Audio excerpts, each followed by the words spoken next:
एक बार भगवान कृष्ण के सम्मुख में, भगवान कृष्ण के सामने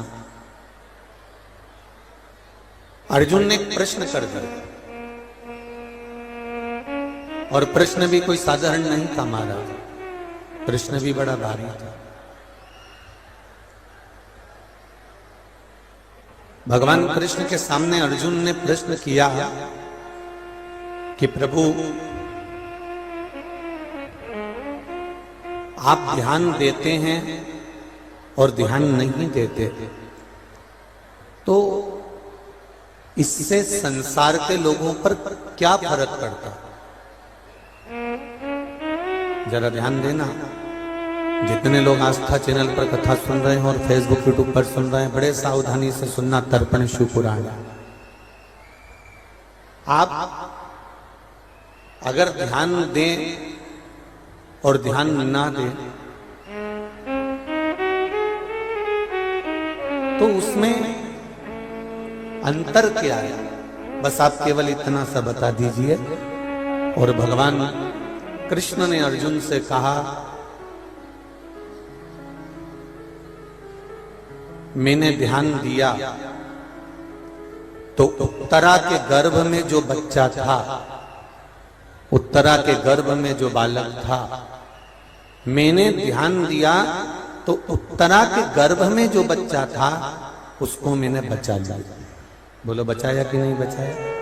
उत्तरा के गर्भ के बच्चे को भगवान ने बचाया। भगवान कहते हैं कि मैंने ध्यान दिया तो उत्तरा के गर्भ का बच्चा बच गया, और मैंने ध्यान नहीं दिया क्योंकि अर्जुन तुमने मुझसे कहा था कि मैं मेरे घर के लोगों को संभाल लूंगा, मैं मेरे परिवार को संभाल लूंगा, मैं अपने कुटुंब को संभाल लूंगा, तो मैंने तुम्हारी ओर ध्यान नहीं दिया। तो पलंग पर सोते हुए अर्जुन द्रौपदी के 5 पुत्र मर गए क्योंकि मैं ध्यान नहीं दे पाया।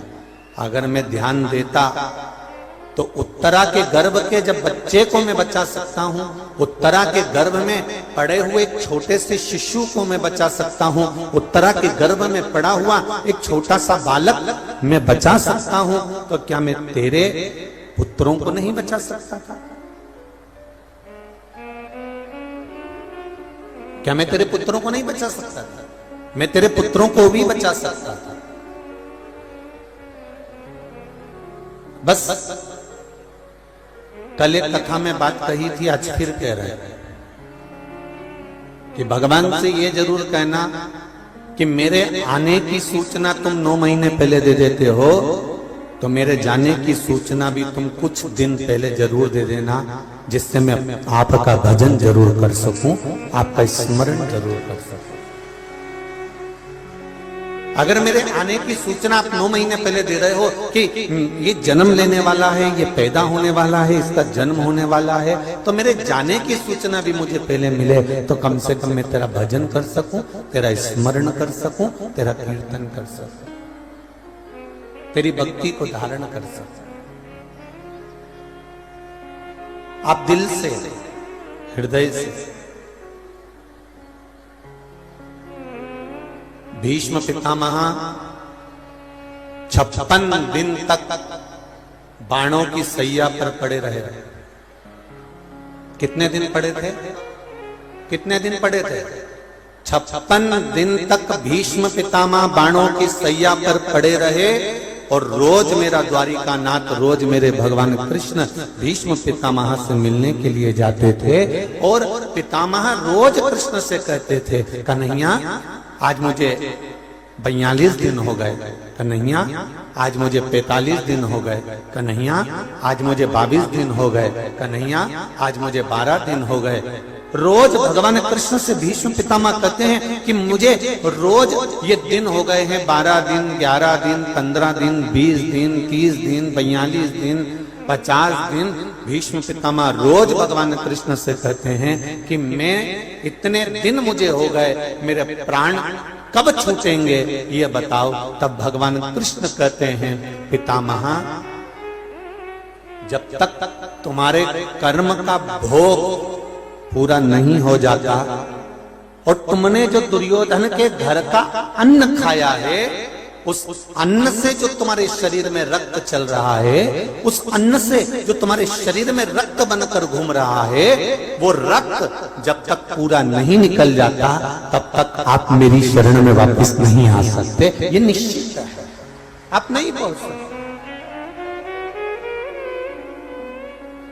मैंने तेरे ही भरोसे ओ बाबा, तेरे ही भरोसे हवा बिच उड़ती जागी, बाबा डोर को छठी नाम करती जागी।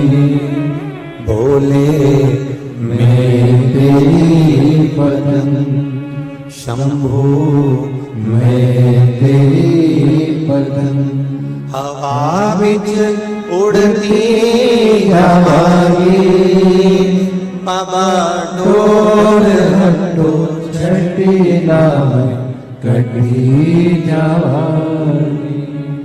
जब तक हमारे कर्म का भोग पूरा नहीं हो जाता तब तक हम इस संसार सागर से जा नहीं सकते। शिव महापुराण की कथा कहती है जन्म, मरण और परण। परण मतलब विवाह।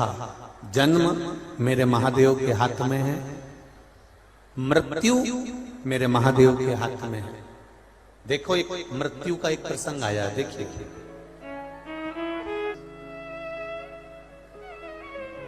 शंकर का भक्त क्या क्या क्या विचार करना।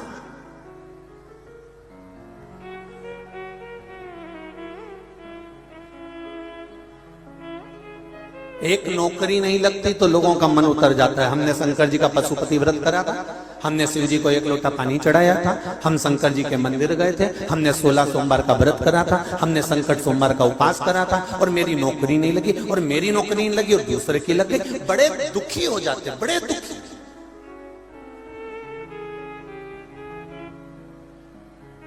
और फिर बाद में आकर कहते हैं गुरु जी भगवान हमारी क्यों नहीं सुनता। आखिर आप कहते हो कि 1 लोटा जल चढ़ाओ और सभी समस्या का हल हो जाता है, तो भगवान मेरी बात क्यों नहीं सुन रहा, मुझे दुख क्यों, मुझे तकलीफ क्यों। तो उसका भी अंदाजा लगाकर बैठो। जब घर में बच्चा जन्म लेता है, घर में अगर बच्चा जन्म लेता है तो 8 दिन 10 दिन भगवान को छूते हो? जम के बोलो जरा, भगवान को छूते हो? बच्चा जन्म लेता है तो हमारे यहां सुआ लग जाता है, कोई मरता है तो सूतक लग जाती है कि इतने दिन तक आप भगवान को नहीं छुएंगे, इतने दिन तक आप भगवान को स्पर्श नहीं करेंगे, इतने दिन तक आप अच्छे कार्य नहीं करेंगे। कोई मरा तो सूतक लग गई। घर में बच्चे ने जन्म लिया तो सुआ लग गया कि अब 8 दिन 10 दिन 5 दिन हम भगवान को नहीं छुएंगे, हम भगवान की पूजन नहीं करेंगे। क्यों? क्योंकि हमारे यहाँ बच्चे ने जन्म ले लिया। अगर बच्चा जन्म लेता है तो 8 दिन 10 दिन तक लोग भगवान को नहीं छूते, तो भगवान भी तो यही कहता है कि तेरे भीतर रोज काम, रोज लोभ, रोज वासना, रोज आसक्ति, रोज तृष्णा जन्म लेती है, तो मैं तुझे छूऊं कैसे? और जब तक मैं छूऊंगा नहीं तब तक तेरा कल्याण होगा नहीं। तू अहंकार छोड़ दे, तू क्रोध छोड़ दे, तू लोभ छोड़ दे, तू वासना छोड़ दे, तू तृष्णा छोड़ दे, काम होगा।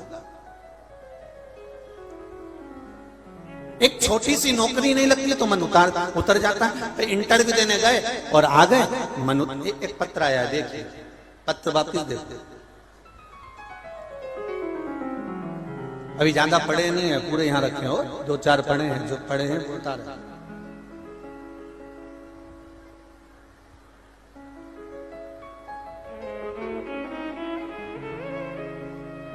मेरा नाम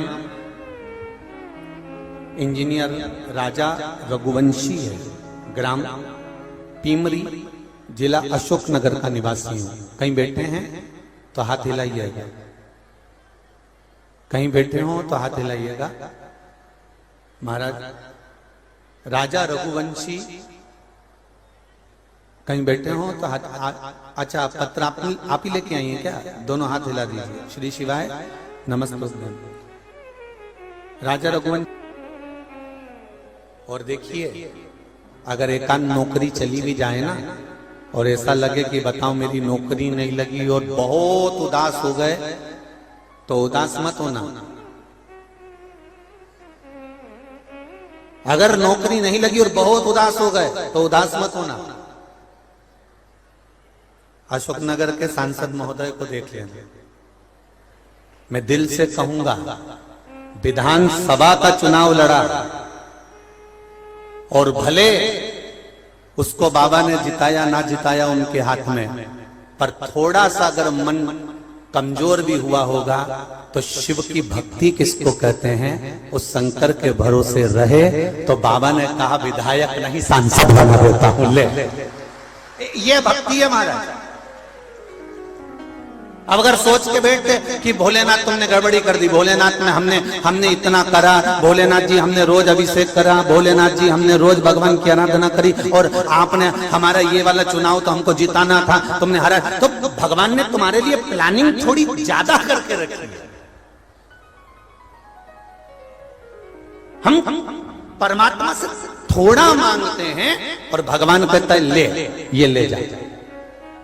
और भगवान से हम ये कहें कि बाबा ऐसी कृपा करना कि जो मेरे हित का हो और जो आपको पसंद हो और जिसमें मेरी जिंदगी का सुख हो और मेरे महादेव की कृपा हो, बस वही कर देना। तो भोलेनाथ अपने हिसाब से कर।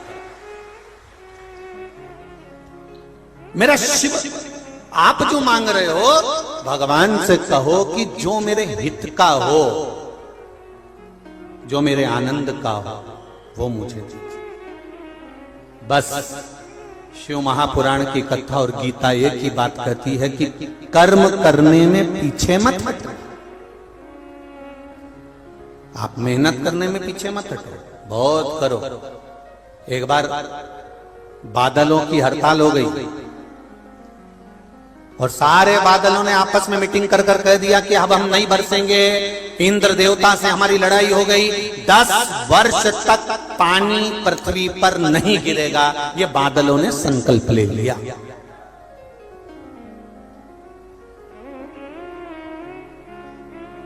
दस वर्ष तक पानी नहीं गिरेगा, बादलों ने संकल्प ले लिया। इंद्र से कह दिया पानी गिरना बंद, 10 साल पृथ्वी पर पानी नहीं गिरेगा। किसानों को मालूम पड़ा कि बादलों ने हड़ताल कर दी है और पानी गिरना बंद हो गया है, तो सारे के सारे किसानों ने अपने अपने हल, बख्खर, मशीन, मोटर सब निकाल के अपने घर में रख लिया। एक किसान, एक गांव का व्यक्ति, एक किसान रोज बख्खर चलाने जाता है, रोज जमीन को तैयार करता है।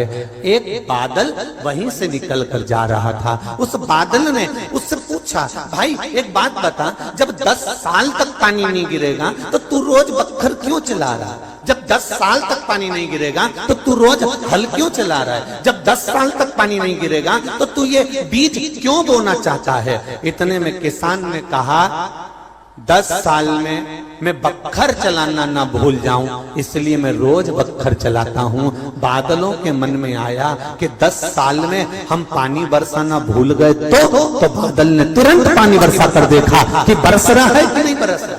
बस वो पानी बरसना था और पानी बरसा। सारे किसान बैठे की बैठे रह गए। जो रोज बख्खर चला रहा था वो बीज बोकर फसल लेकर चला। ये तैयारी फसल की पूरी रखो, भजन करते रहो। कल कथा में कहा था, खाते समय बत्ती सी याद आएगी, पढ़ते समय जम के बोलो, जरा अच्छी जम के बोलो, यहां तक आवाज आना चाहिए। पढ़ते समय चश्मा याद आएगा और मरते समय मेरा महादेव याद आएगा कि वो था कथा हो रही थी, अशोक नगर में चल रही थी। अरे सांसद महोदय कराए, यादव परिवार कराया और मैं जा नहीं सका। तब महादेव याद आएगा कि मैंने छोड़ दी उस कथा को, मैंने छोड़ दिया उस भजन को, मैंने छोड़ दिया उस मंत्र स्मरण को, मैंने छोड़ दिया उस मौके को। अरे मैं तो जाने के लिए तैयार बैठी थी, पर पानी आने लगा। तो भगवान ने भी कहा, मिट्टी की तो नहीं बनी थी, चामड़े का शरीर दिया था, गीली हो जाती बस। अरे मेरा तो बहुत मन था कथा में जाने का, पर भीड़ इतनी भीड़। अरे भीड़ का आनंद लेना हो, कभी सत्संग ये रात्रि को 12 बजे, 1 बजे, 2 बजे, 3 बजे, 3:30 बजे, आप जितनी बजे आएंगे, यहाँ शिव महापुराण में जितने भक्त आए हैं वो किसी ना किसी रूप में भगवान के भजन को गाते ही मिलेंगे, स्मरण करते ही मिलेंगे, क्योंकि ये मौका फिर आना नहीं, बड़ी मुश्किल से मिला, बड़ी मुश्किल।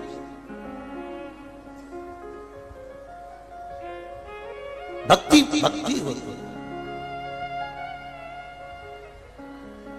और हो नर कपड़न से डरते और नरकपड़न से नहीं। जिसको भगवान को प्रणाम करते समय कपड़े की किरीच दिख रही हो, भगवान को प्रणाम करते समय कपड़ा मत देखना कि ये दंडवत करने में, प्रणाम करने में कपड़ा गंदा हो जाएगा। नर कपड़न से डरते हैं और नरक पड़न से नाए। आज कपड़े से डर लग रहा है कि कपड़ा प्रणाम करने में गंदा हो जाएगा, तो उस समय का भी भान करना। यदि आज कपड़ा प्रणाम करने में गंदा हो गया तो अंत समय गंदा नहीं होगा, निश्चित है। अंत समय गंदा नहीं हो सकता।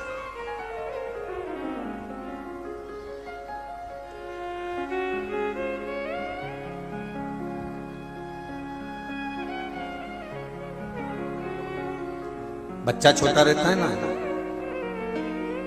छोटे बच्चे की गंदगी मम्मी पापा साफ कर देते हैं, पर कोई बड़ा 40 साल, 45 साल, 50 साल का व्यक्ति गंदगी करे तो माता पिता साफ करे क्या? अरे बोलो तो जम के, नहीं करे। बचपन की गंदगी को माता पिता साफ करते हैं, और जब बड़े हो जाते हो तब गंदगी को माता पिता साफ नहीं करते। महाराज ये उसी तरह से है जैसे बचपन में किया गया पाप तो भगवान भी माफ कर देता है, पर बड़ी अवस्था में किया गया पाप कर्म आपको भजन के बल पर, स्मरण के बल पर, कीर्तन के बल पर, मंत्र जाप के बल पर ही समाप्त करना पड़ेगा। इसके सिवाय वो साफ हो भी नहीं सकता, साफ नहीं होगा वो।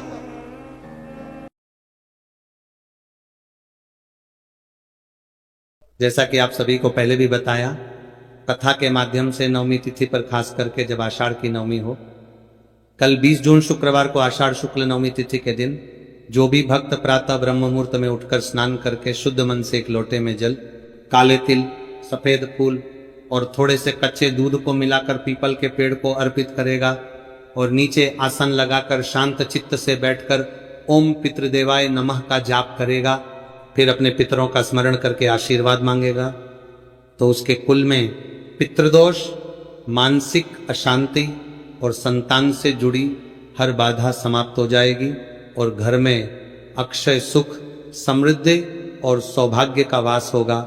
हर हर महादेव।